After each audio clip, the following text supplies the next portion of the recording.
Boa tarde a todos. Estamos iniciando mais uma live pela Escola da Advocacia Geral da União. Essa live faz parte do projeto Escola em Casa, idealizado pelo nosso diretor nacional da Escola da AGU, Dr. Danilo Santana. Nossa convidada de hoje é a doutora Kaline Ferreira. Estamos aguardando a doutora Kaline.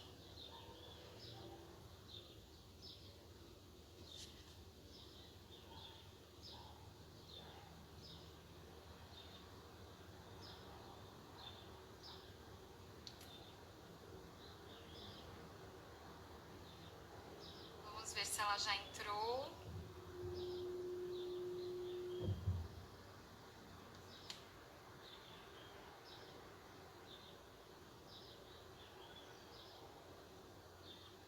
Doutora Kaline.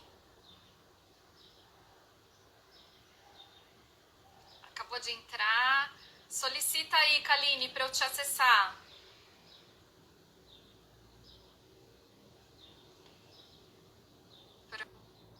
Aguardando aqui a doutora Kaline entrar. Olá! Olá, boa tarde. Boa tarde, tudo bem? Tudo jóia, é um prazer estar aqui com você. Prazer é todo nosso. Estou muito feliz de realizar essa live aqui com você hoje, sobre esse tema tão interessante para nós da Advocacia Pública Federal. Queria te agradecer muito pela participação aqui conosco. O tema da nossa live de hoje é os conflitos interfederativos em tempos de Covid-19 e a Câmara de Conciliação da Administração Pública Federal. Eu vou iniciar falando da brilhante trajetória da nossa convidada, a doutora Kaline Ferreira.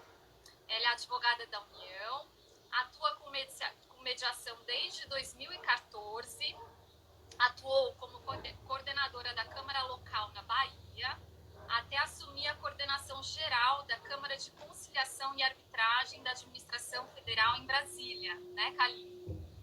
Ela é membro da Associação Francesa de Direito Administrativo e da Associação Latino-Americana de Direito Comparado. Fez mestrado em Direito Público na Universidade Federal da Bahia, na qual é professora adjunta de Direito Administrativo. É professora convidada da pós-graduação do Instituto Brasiliense de Direito Público, IDP, em Brasília. Em 2010, a doutora Kaline fez doutorado em Direito Público na Université Montesquieu Bordeaux IV, na França, e a sua pesquisa foi sobre mediação envolvendo entes públicos. E a sua tese foi laureada com a menção Très Honorable. Conta um pouquinho dessa experiência pra gente, Kaline. Primeiro eu quero te agradecer, Rita, o convite da amiga e da profissional que eu admiro muito, colega da AGU, procuradora da Fazenda Nacional. É um prazer estar aqui falando de um tema que me é muito caro. Essa pesquisa na França, ela aconteceu nessa área justamente por eu ser membro da AGU. Porque eu acredito que em 2010, quando eu resolvi fazer a seleção para o doutorado na Universidade Pública, na França, aqui no Brasil ainda não tratava-se da mediação envolvendo entes públicos. O CNJ estava fazendo uma campanha muito grande dos métodos consensuais de resolução de litígio nas relações privadas. Mas envolvendo entes públicos e interesse público, não se tinha nada, a não ser o pioneirismo da AGU, que já tinha um órgão dentro da AGU, que é a CECAF, a Câmara de Conciliação e Arbitragem da Administração Federal. Pense que em 2007 a AGU já tinha um órgão estruturado que aplicava a mediação em conflitos envolvendo entes públicos. E por conta disso, eu desenvolvi essa curiosidade e resolvi dedicar minha vida de pesquisadora também a essa área, que é os modos consensuais de resolução de litígio envolvendo entes públicos. E por força de uma série de notícias que eu tive de um mediador francês, eu escolhi a França, consegui a licença para estudo no exterior que eu acredito que a AGU também teve maior facilidade em deferir, justamente porque era uma pesquisa num tema que ela estava desenvolvendo, que ela estava incentivando. E eu defendi minha tese em 2013 e tive a satisfação de retornar e conduzir a Câmara de Conciliação Local na Bahia, que era onde eu estava em exercício na época, e depois tive a satisfação de ser convidada pelo atual diretor, o Dr. José Roberto Peixoto, para ser a coordenadora geral e substituta dele na Câmara de Conciliação da Administração Federal. Essa é a história. Que bom! Kaline, a Advocacia Geral da União tem incentivado a implementação dos meios consensuais de resolução de conflitos em diversas unidades de atuação. Eu gostaria que você falasse um pouco sobre isso. Verdade. É muito bom fazer parte, né? Pesquisar isso e fazer parte de uma instituição que, muito mais do que estruturar e ser pioneira na mediação envolvendo entes públicos desde 2007, mas a AGU, eu poderia dizer que a AGU desenvolve uma política institucional de consenso, o que é bem diferente de você ter simplesmente uma Câmara que é a mediação aos seus conflitos, sabe, Rita? É muito interessante que a advocacia pública em geral, que agora estão estruturando suas câmaras, pense no consenso assim, não como somente uma forma de desafogar o Poder Judiciário, mas também como uma forma de melhoria da atividade administrativa. Porque no momento que a administração pública ela retoma esse papel, que é um papel de gestão pública também, né? Gestão de crises, porque o conflito faz parte dessas crises, ela retoma todo um papel que ela nunca deveria ter negligenciado, porque alguns conflitos, efetivamente, envolvendo entes públicos, eles não conseguem ser pacificados na sua inteireza, na sua integralidade, pela atividade jurisdicional. E no momento que a administração pública retoma isso, ela usa o consenso para reformular suas estruturas, para melhorar seu serviço público, e a AGU fez isso. A AGU tem a SECAF, que tem uma aptidão para esses conflitos mais complexos, envolvendo a promoção e a melhoria de políticas públicas, mas ela também age como negociadora direta, sem intermediação do mediador, porque dentro da PGU a gente tem uma estrutura que é a Central de Negociação, onde a AGU negocia, ela age ali como negociador numa mesa com o particular, e ela ainda tem na PGF também os órgãos que celebram os acordos envolvendo as autarquias federais. Então, a AGU, ela amadureceu institucionalmente, tomando o consenso como uma política institucional. E isso é muito bom de poder ver e poder participar e contribuir de alguma forma. Sim. A Câmara de Conciliação da Administração Federal, ela realiza a resolução consensual de conflitos envolvendo a administração pública federal. Sim. Então, são conflitos que envolvem o interesse público. Como Sim. é a atuação da SECAF? Quem pode provocar a atuação? E quais são os conflitos que podem ser submetidos à SECAF? A pergunta é enorme. É enorme. Para você falar tudo da SECAF. Eu vou 10 minutos no máximo. Você vai me relembrando os pontos que você tratou, porque foi bastante coisa. Em 2007, quando a SECAF foi estruturada, ela foi muito modesta na sua... A AGU foi modesta na estruturação, mas com muita cautela, e eu acho que fez muito bem, porque a gente ainda era muito primário, pensando em mediação envolvendo entes públicos. Então, a SECAF foi criada em 2007 apenas para atuar como mediadora nos conflitos envolvendo entes públicos federais. União, com autarquias federais, empresas públicas federais, sociedade e economia mista federais. Pouco depois, eu acredito que menos de 2 anos, ela largou essa competência para também atrair e poder ter competência para dirimir conflitos por mediação entre entes públicos federais, com estados e municípios. E com o advento da Lei 13.140 de 2015, a própria lei, o próprio legislador, ele alargou essa competência também para conflitos que envolvessem particulares. Então, hoje, quem pode provocar a SECAF? Quem é legítimo para provocar a nossa atuação? Os juízes nos remetem processos que tenham entes públicos e que ele percebe que há uma aptidão para a mediação. Os próprios colegas advogados da União, que têm processos já judicializados ou não, que percebem que tem um viés para mediação, eles também nos enviam processos para mediação, eles também nos enviam esses conflitos. O Ministério Público pode nos enviar esses conflitos. Os ministros do Supremo Tribunal Federal nos enviam esses conflitos, ministros do STJ, o Congresso Nacional, o Poder Legislativo, a Câmara dos Deputados, o Senado pode nos enviar conflitos. Os municípios, as procuradorias gerais dos municípios, prefeitos, governadores dos estados, procuradorias gerais dos estados também nos enviam esses conflitos.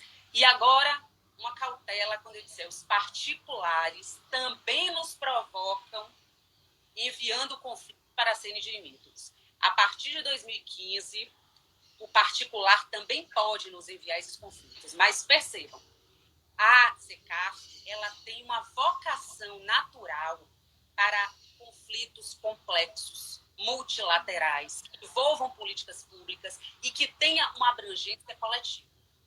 A SECAF não pode se dedicar a conflitos em massa, a conflitos em série, porque nós não fomos concebidos para isso.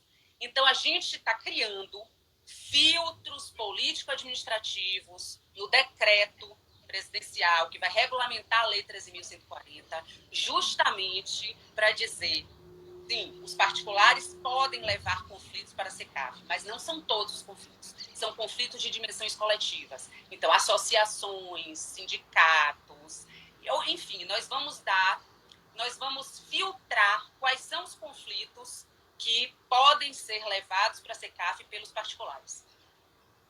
Sim. Será que faltou alguma coisa? Porque essa pergunta... Não, é exatamente isso. Quais seriam os conflitos que poderiam ser submetidos e quem pode provocar a atuação da SECAF? Porque existe muita dúvida em torno disso e vai ser excelente essa regulamentação, né, para dar conhecimento público de quais os conflitos que podem ser submetidos à SECAF. Muito necessária. Como esses conflitos envolvem interesse público, Kaline, existem parâmetros, limites para a realização da autocomposição? Como são esses procedimentos de mediação e conciliação realizados pela SECAF? Outra pergunta muito interessante e acredito que muito útil para o público é o seguinte, muito já se discutiu na doutrina e até hoje, eu sou orientadora de alguns trabalhos acadêmicos, a gente ainda vê um pesquisador ou outro querendo fazer uma lista do que é que pode ser mediável, o que não pode. Hoje eu estou convencida, sabe? Eu sei que é melhor ser uma metamorfose ambulante, como diz Raul, do que ter aquela velha opinião formada sobre tudo. Não que seja imutável, mas acho que hoje eu estou bem convencida de que a gente não pode estabelecer uma lista prévia, teórica, do que envolve interesse público indisponível e não poderia ser mediável e o que poderia ser mediável. É impossível. Por quê? Porque só circunstancialmente, diante do caso concreto, é que você percebe que, de vez em quando, um conflito que aparentemente ele não é mediável, ele tem alguma dimensão mediável. Percebe? E isso a gente só consegue analisando, de alguma forma, o conflito que nos é apresentado. A AGU, eu não sei se intuitivamente, porque foi tão precoce esse estabelecimento desse procedimento lá em 2007, que eu acredito até que foram mentes privilegiadas naquela época, né? Porque hoje a gente fazia uma crítica de alguém que concebeu uma estrutura tão pioneira em 2007, considerando que a gente só tem uma lei de mediação em 2015, que traz um capítulo sobre mediação envolvendo entes públicos, eu não tenho coragem de criticar aquelas pessoas que conceberam a SECAF em 2007. E quando eles pensaram nesse procedimento, eles incluíram a admissibilidade, o juízo de admissibilidade dos procedimentos de mediação. E é justamente nesse juízo de admissibilidade que o mediador, diante do conflito, já ouvindo os interessados, já conhecendo, já mapeando melhor esse conflito, é que vai dizer se aquele conflito é mediável, se não é mediável, se o interesse indisponível, ele toma que fragmento do conflito, 80%, 70%, tem 10% mediável, 20%, é possível mediar, é possível apresentar propostas válidas em algum ponto que pode ser mediado. Então, assim, é impossível, teórica e previamente, você estabelecer como lista o que não pode ser objeto de mediação. Perceba que meio ambiente, vou ilustrar com um exemplo bem claro. Meio ambiente, não há dúvida que é direito indisponível a proteção ao meio ambiente. Está na Constituição Federal, protegido para presentes e futuras gerações, e, no entanto, faz-se TAC em matéria ambiental desde que o TAC foi introduzido no nosso ordenamento jurídico. Então, a gente não tem como dizer, olha, conflitos versando sobre o meio ambiente não podem ser mediados, conflitos envolvendo indígenas não podem ser mediados, conflitos envolvendo... Enfim, não tem, isso não é possível. É sim, diante de cada caso concreto, o mediador verificar se há margem para mediação ou não, e isso fica muito bem motivado. Eu acredito que foi feliz lá quem concebeu o procedimento de mediação assim, e até hoje a gente trabalha dessa forma. Nosso procedimento, ele é leve, ele é um fluxo procedimental. Mediação, ela não tem, e o CPC já inaugurou isso, né? O CPC atual, e a mediação, isso ainda é muito mais profundo. A gente não tem um rigor formal. A gente tem um fluxo de procedimento que é orientado pela estratégia. Cada mediador, ele tem que pensar em seu processo e criar um plano estratégico de mediação, porque ele tem que antecipar o que será feito nos próximos passos, quem ele deverá ouvir, o que é que ele deverá fazer para que as partes tragam opções para o processo. Então, a gente fala muito mais de uma estratégia procedimental do que de um procedimento propriamente dito. A gente tem um fluxo e, em determinado momento, acabadas as tratativas, a gente tem uma fase que a gente chama de accountability, que é justamente quando o advogado público ele empresta para o processo seu viés mais, digamos assim, mais demandado. E eu acho que até por isso que o legislador colocou que as câmaras de mediação deveriam estar dentro dos órgãos da advocacia pública, porque a gente traz a segurança jurídica para os interessados numa mesa de negociação e de conciliação. A gente tem os pareceres de conformidade, de juridicidade, que a gente pede a todos os interessados para a gente garantir que aquele contrato celebrado ele vai ser executado e vai ser executado sem trazer responsabilidade pessoal para as autoridades que estão assinando. E a gente tem o êxito final, que é o acordo. Mas a grosso modo, é assim que se desenvolve o procedimento de mediação. Todo ele com eu diria que existe um eixo gravitacional, que é a voluntariedade.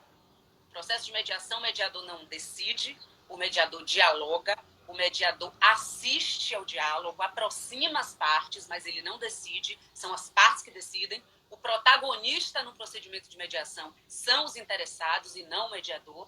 E a gente precisa da voluntariedade, da colaboração, da cooperação daqueles que estão envolvidos no conflito, sob pena do processo ser extinto. Sim. Você já tem uma vasta experiência, né, na Câmara de Conciliação da AGU.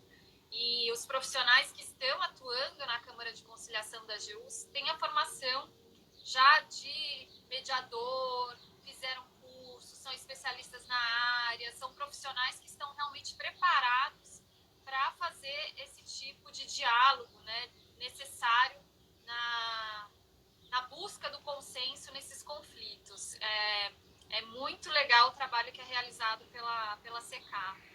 Eu queria te perguntar agora, Kaline, como que a publicidade desses acordos que são realizados pela SECAF diante do sigilo previsto na Lei de Mediação, a Lei 13.140 de 2015? Bem, a partir da Lei de Mediação, foi colocado uma novidade, porque nosso procedimento de mediação não deixa de ser um processo administrativo. É um processo administrativo sui generis, mas é um processo administrativo, porque ele se desenvolve dentro da administração pública e a gente não pode fugir ao princípio, que é o princípio da publicidade, da visibilidade dos atos administrativos. Mas existe um plus em relação a isso quando se trata de conciliação. Nós não podemos revelar informações e documentos de um processo de mediação, com ele ainda em curso, quando isso coloca em risco o êxito das tratativas. Então, nossos acordos, nossos termos de conciliação, esses são publicizados, sim. Não existe nenhuma formalidade na lei para que eles se tornem título executivo extrajudicial, a não ser a homologação que ainda está prevista nos nossos normativos. Não existe uma obrigatoriedade, eles não são publicados em diário oficial, nada disso. Eles são informados às partes depois da sua homologação, que antes era pelo advogado-geral da União, agora temos a satisfação de que essa competência foi delegada para o nosso próprio diretor, então isso já é uma aceleração do tempo e menos formalidades para o nosso procedimento, que é isso que a gente almeja, mas não existe uma publicação em diário oficial, não existe esse requisito para a execuibilidade do termo de acordo. Mas eles ficam disponíveis, pesquisadores, curiosos, interessados, podem ter acesso a todos os nossos termos de acordo. Nossa SICAF, a nossa Câmara, ela passou por uma estruturação, uma reestruturação, que começou em 2019, né, quando a gente assumiu a nova gestão, e essa reestruturação ela passou por fases. Primeiro, uma reestruturação normativa, uma reestruturação de mediadores, uma implantação de um plano permanente de capacitação dos mediadores, porque mediação é uma atividade técnica, não é o fato de ser um advogado público, advogado da União, que você já é um mediador. E também agora a gente vai passar por uma reestruturação nessa divulgação dos nossos atos e a acessibilidade desses atos. Então, a gente está fazendo nossa página justamente para deixar mais acessível esses termos de acordo, para o cidadão, para o interessado, para o pesquisador, para o estudante, ele ter acesso aos nossos números, às nossas estatísticas e aos nossos acordos. Excelente, excelente. E agora nós vamos entrar no tema propriamente dito da live, que é a atuação da SECAF nos conflitos interfederativos. E eu sei que tem um exemplo aí maravilhoso que vocês estão atuando aí num caso bem complexo. Eu queria que você falasse desse caso e como é a atuação da SECAF nesses conflitos interfederativos. É isso, né, Rita? Se a gente fala de mediação, diálogo, de métodos consensuais, a gente entra num tema bastante incômodo para a administração pública, que é por que judicializar conflitos que envolvem entes públicos, que são os interfederativos, principalmente. Conflitos que são da União, com o Estado, com vários estados, com...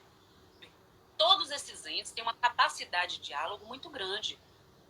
Eles são todos muito bem equipados com suas procuradorias, eles têm total... Esses conflitos são os que são mais aptos a serem resolvidos pelo diálogo.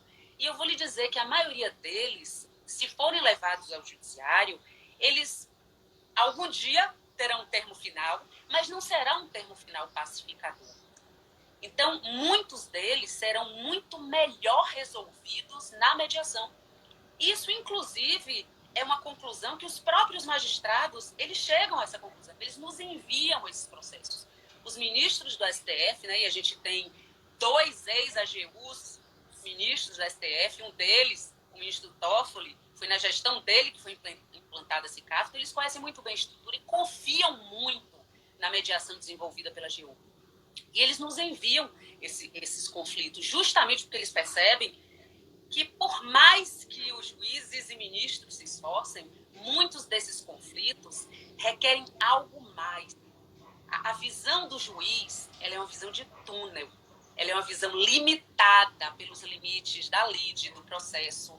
A administração pública, quando resolve consensualmente, ela tem uma visão ampla, transversal.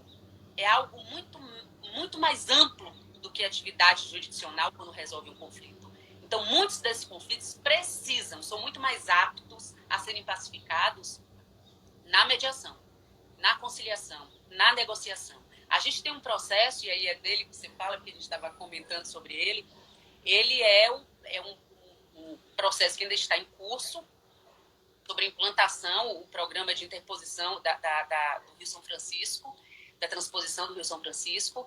E esse é um conflito que jamais o Poder Judiciário poderia resolver com eficácia.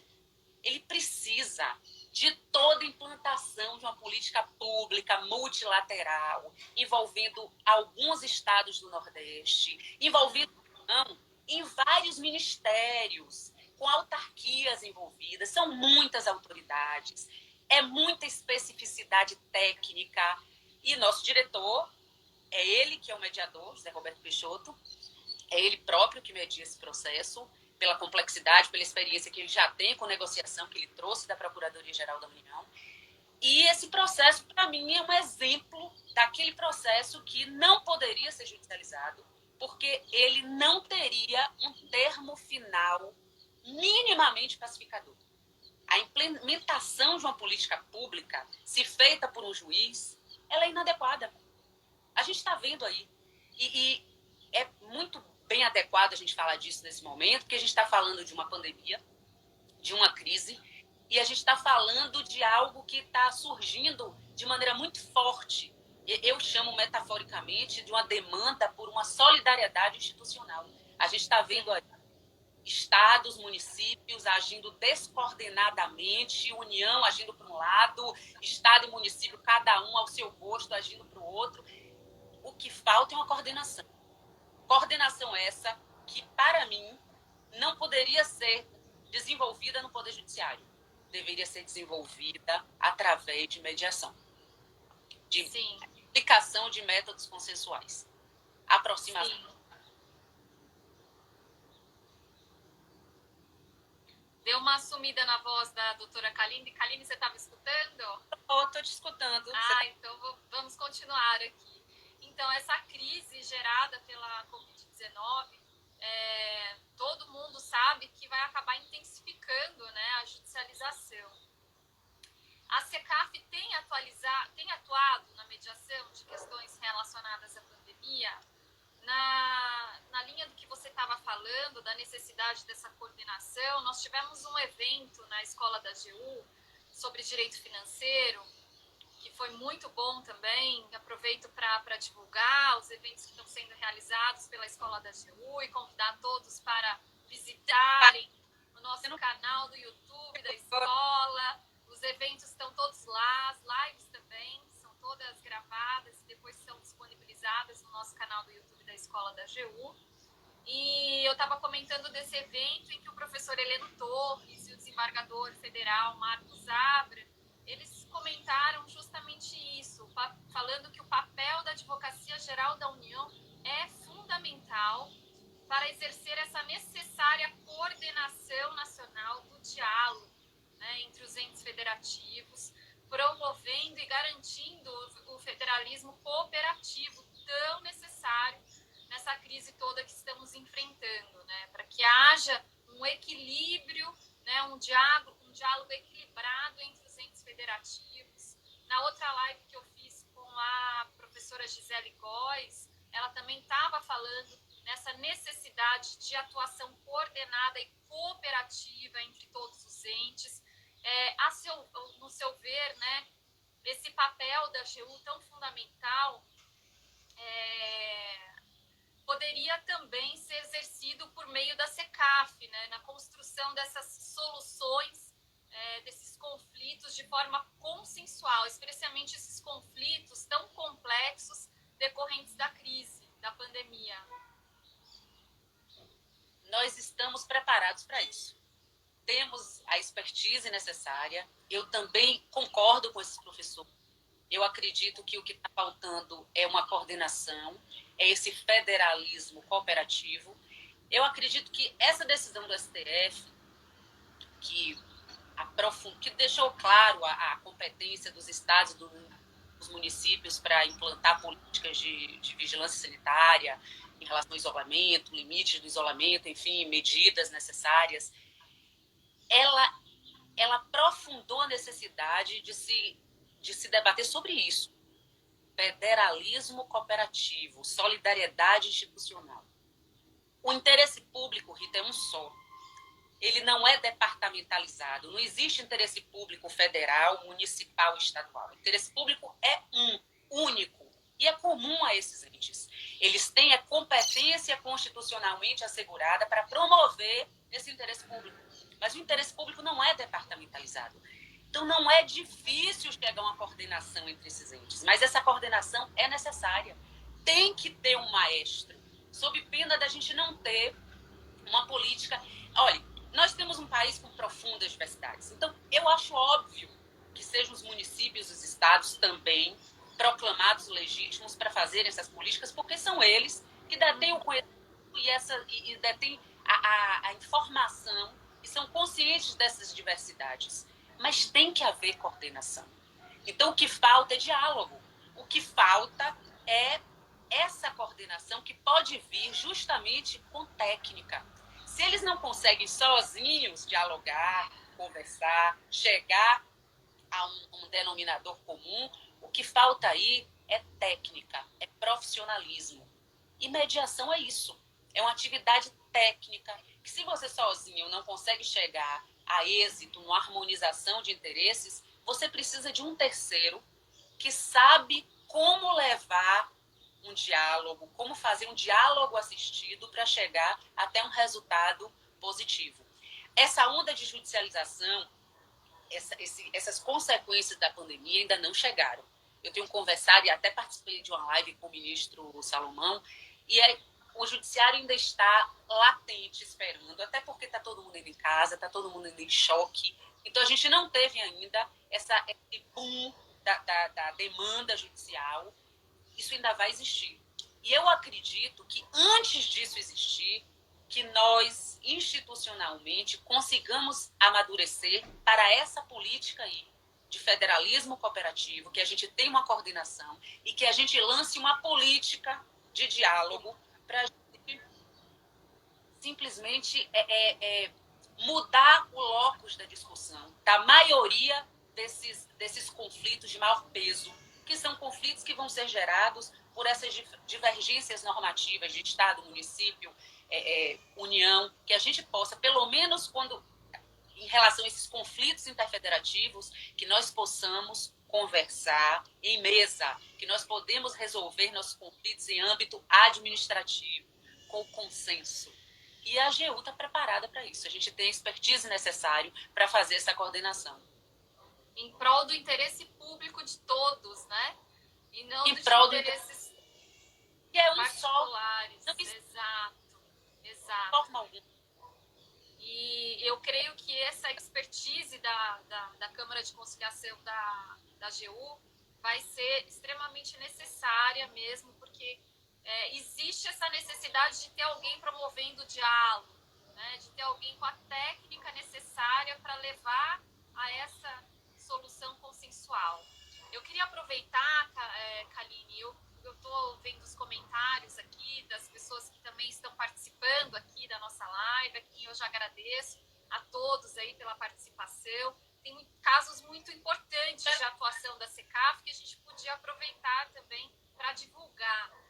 O Amilcar Peixoto está falando da importância da SECAF nas mediações realizadas e ele considerou histórica a mediação de portos, que somava despesas de 3,4 bilhões, maior do que a arrecadação. Fala um pouquinho sobre essa mediação para nós, Kaline. Pois é, essa aí eu tive a satisfação de mediar. Eu fui a mediadora. Realmente era um processo bem complexo, se arrastava um conflito há mais de 10 anos. Portos, o Instituto Portos de Seguridade Social, é um ente privado, ele administrava o plano de benefício complementar de portuários e ele estava em liquidação e não se chegava a um consenso para fazer esse equacionamento do plano de benefício. Então, o plano ia ser liquidado e isso seria um resultado negativo para todos. Então, o processo envolveu o Ministério da Infraestrutura, várias estatais, que são as companhias docas de Santos, enfim, de vários estados, tem companhias docas, tem portos, Bahia, enfim, e associação com entidades sindicais, mais de 20 entidades de classe. Dialogar com todos esses setores, tentar... Lógico, a gente tem muita ajuda, o interventor também participou, o interventor de portos, a Previc, E a gente foi, aos poucos, conseguiu ir ultrapassando muitos obstáculos e chegou a um consenso. As patrocinadoras, que são as companhias docas, elas financiaram uma parte desse déficit. Os próprios beneficiários, os portuários, eles também assimilaram uma parte desse prejuízo e a gente conseguiu implantar por acordo um plano de equacionamento. E esse acordo saiu, acredito que foi assinado no começo da pandemia. Sim. Em março de abril, eu tive essa notícia, assim, esse evento muito positivo, né? No meio de uma crise, a gente conseguir celebrar um acordo que trouxe a paz para muitas famílias beneficiárias do Instituto Portos. Sim. Os resultados do trabalho bem feito, do trabalho com excelência, com responsabilidade, com dedicação. A gente aproveita também para ressaltar todo esse trabalho de excelência que tem sido realizado, né? Na sua gestão, na gestão do doutor... Ai, meu Deus, sumiu o nome dele agora. José Roberto.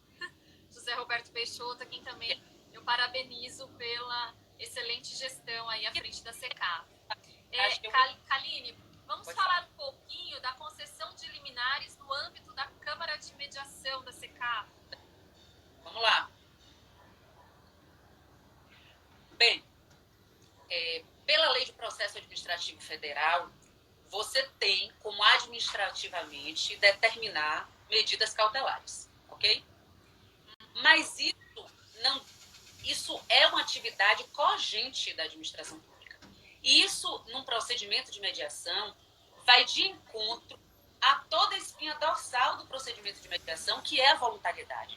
Então, percebam, um ente público que participa de uma mesa de negociação, que tem uma liminar concedida, uma cautelar concedida pelo Consultor-Geral da União, impositivamente, e que fere algum direito dele, ou que ele não concorda, o que ele vai fazer? Ele vai se retirar da mesa.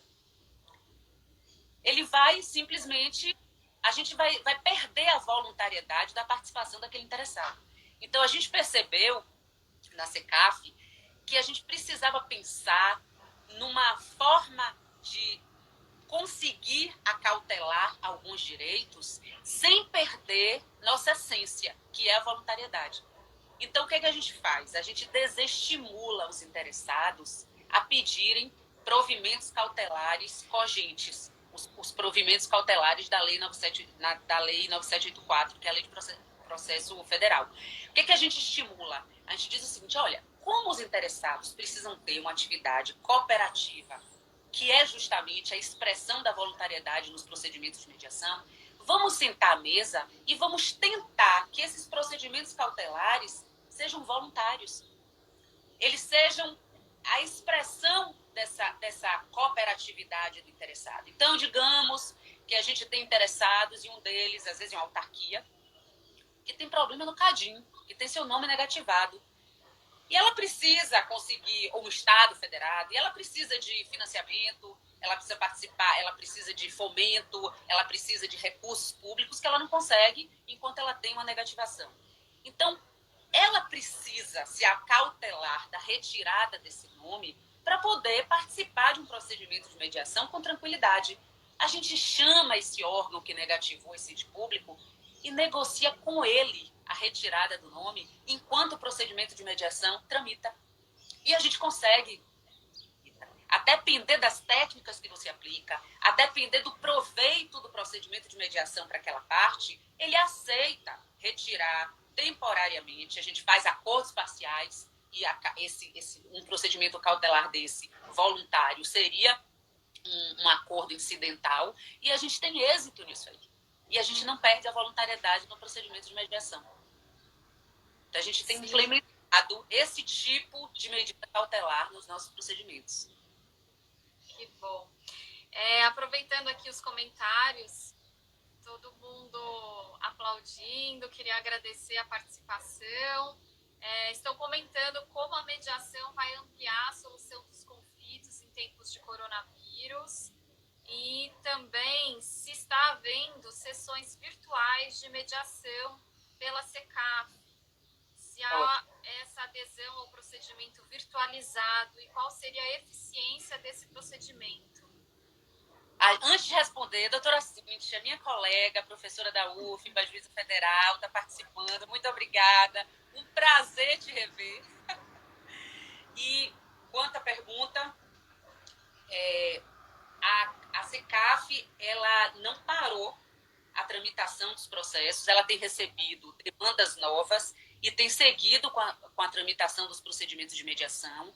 Nossas reuniões, tanto as unilaterais quanto as bilaterais e até multilaterais, estão sendo feitas pela plataforma Teams. E, assim, há um prejuízo. A mediação ela precisa muito desse contato, dessa integração. O corpo também fala, a gente precisa muito estar próximo, mas assim, a gente tem que se adequar com os momentos e tirar o máximo proveito disso, né? E a gente tem tirado o máximo proveito disso. Tem alguns momentos e para alguns conflitos que eu te digo que as reuniões virtuais elas são até mais adequadas. A gente consegue até um êxito maior em determinados conflitos que em outros. Mas, assim, é todo um momento de adaptação. Temos feito essas reuniões virtuais, os processos têm tramitado normalmente. Nossas reuniões entre os mediadores também estão sendo virtuais. A gente não tem feito nada presencial, a gente não tem tido presença física na CECAF, pelo menos por enquanto. O protocolo de novas demandas está sendo também virtual. E a gente ainda não tem nenhuma demanda específica relacionada ao Covid até o momento. Tá bom. Kaline, você estava falando que o próprio Supremo Tribunal Federal remete alguns casos para a Câmara de Conciliação da Administração Pública Federal, a CECAF. Eu queria falar de alguns casos, né, para o pessoal conhecer, de alguns casos práticos, para ver como que ocorre na prática. Até colocar um exemplo aqui, o conflito de terras na Bahia em 2018, que você acompanhou. Conta um pouquinho pra gente. Esse processo, salvo engano, é quando eu ainda era coordenadora da Câmara Local. Foi um processo relacionado com os quilombolas. Acredito que seja isso. Gente, eu vou ter... Olha, eu não sei se minha memória está tão boa, mas era um processo que ele surgiu de Denox. Era uma barragem e mais de 20 anos atrás, na construção dessa barragem, foi inundada uma comunidade quilombola. E essa então, era uma ação civil pública do Ministério Público Federal, era praticamente a reconstrução de toda uma cidade. Então, era um processo gigantesco, com muitos comunidades quilombolas, associações do Ministério Público Federal. Salvo engano, tinha um estado da Bahia também, eu não sei se tinha município. Eram alguns deputados também participando, como ouvintes, como interessados. Muitas entidades de associações de movimentos negros, Fundação Palmares. Agora, esse processo ele não teve um êxito. A gente conseguiu progredir, mas o Denox, na época, tinha uma limitação orçamentária muito grande. E a gente não conseguiu que o Denox ele conseguisse implantar o que o Ministério Público não abria mão. Então, foi uma negociação bem, infelizmente, frustrante para mim. Acontece. A gente não quer que aconteça nunca. Mas, às vezes, a gente tem alguns avanços no processo de mediação, Rita, que é um efeito decantador, sabe? Eu acredito nisso. Muitas vezes você não tem acordo naquele processo, mas você consegue colocá-lo num estágio onde o provimento jurisdicional ele é feito com mais qualidade. Eu acho importantíssimo falar isso aqui, porque nem sempre mesmo se chega à solução consensual por meio da Câmara, mas existe um amadurecimento das questões, né? Existe o diálogo de qualquer forma, ele arredonda muitas arestas, ele prepara, amadurece a solução, de toda forma tem uma contribuição muito grande. Sim, eu acredito que ele vai para o juiz em outro estágio, é outro processo. Sim, sim. É uma contribuição enorme também, uma contribuição enorme.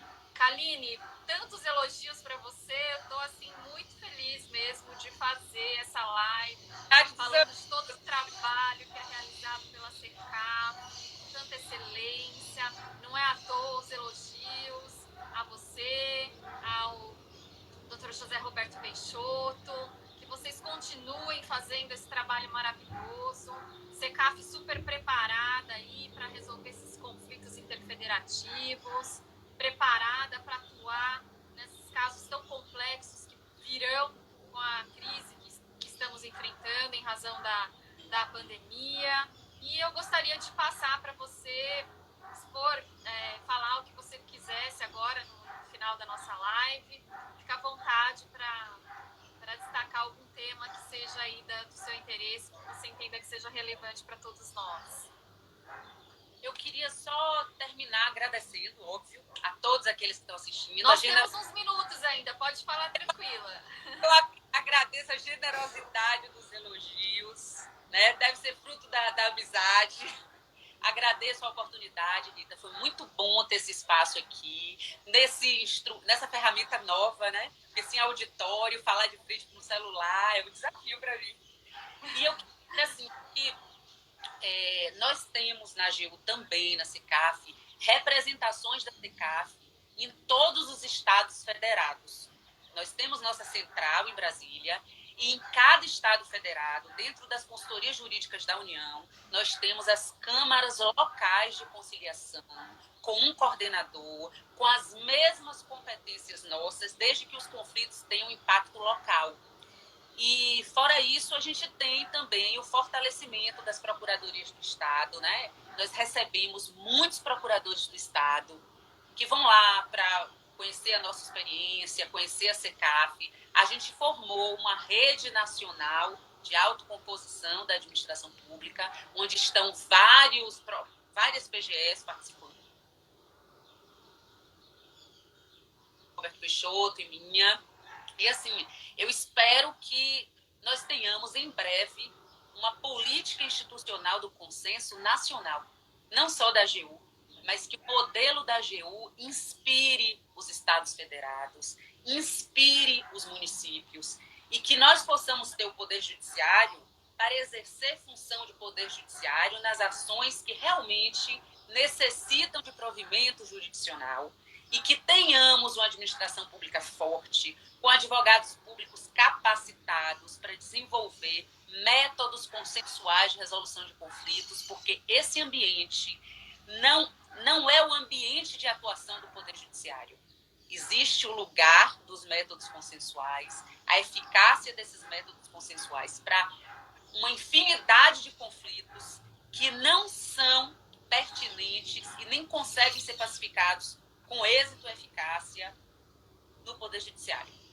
Então, eu tenho esse desejo, que a gente consiga realmente, no espírito cooperativo, colaborativo, que a gente tenha essa política nacional, institucional de consenso. Vamos ter. É a justiça multiportas, né, Kaline? Sim, exatamente. Ter essas multiportas. Exatamente. Porque existe um meio adequado para a solução de cada conflito, exatamente. A depender das particularidades de cada um. É exatamente esse sistema multiportas. Muito importante. Que bom, que bom.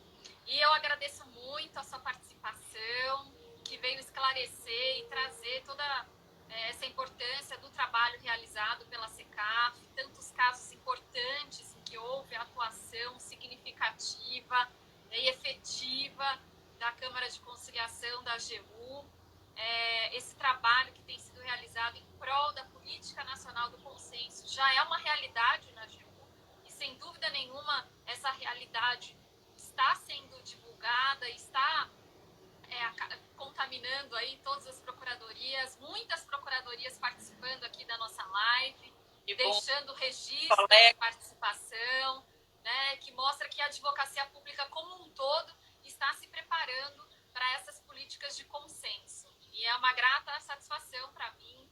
Estamos realizando também com a participação da doutora Kaline, do doutor José Roberto Peixoto, da doutora Clara Nitão, que é a coordenadora das centrais de negociação da AGU. Nós estamos fazendo uma obra coletiva sobre a desjudicialização e sobre essa política nacional do consenso no âmbito da AGU e do Judiciário.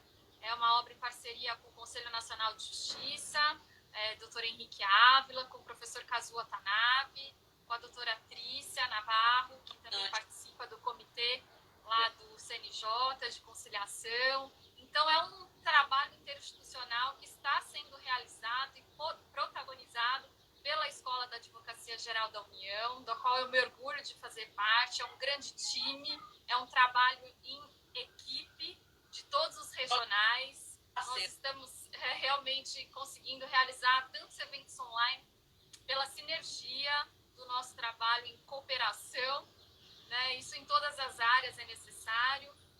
Então, aproveitando aqui também para divulgar. Eu sou admiradora do seu trabalho, viu? Obrigada.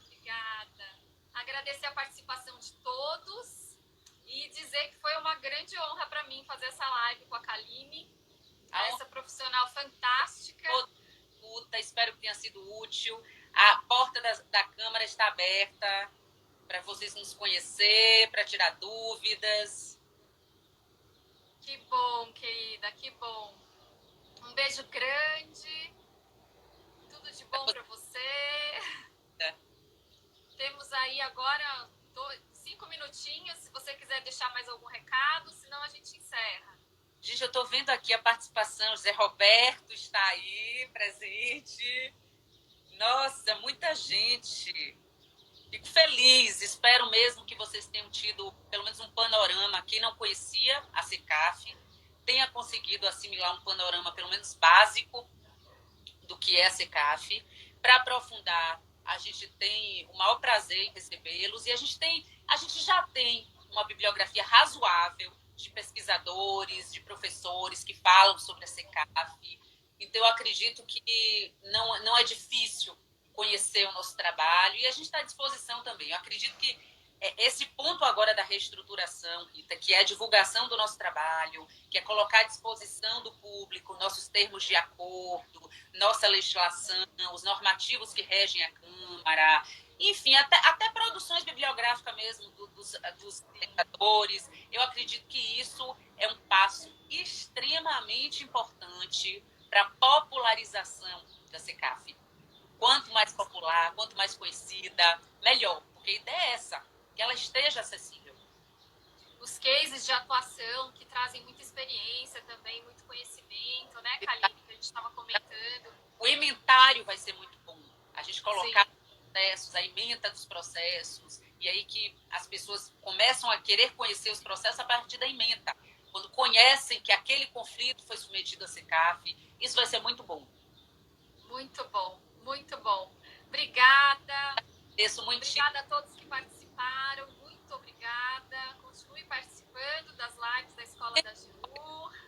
Obrigada. Um grande beijo. Beijo. Até a próxima. Até a próxima. Beijos. Até a próxima. Até logo. Tchau. Tchau.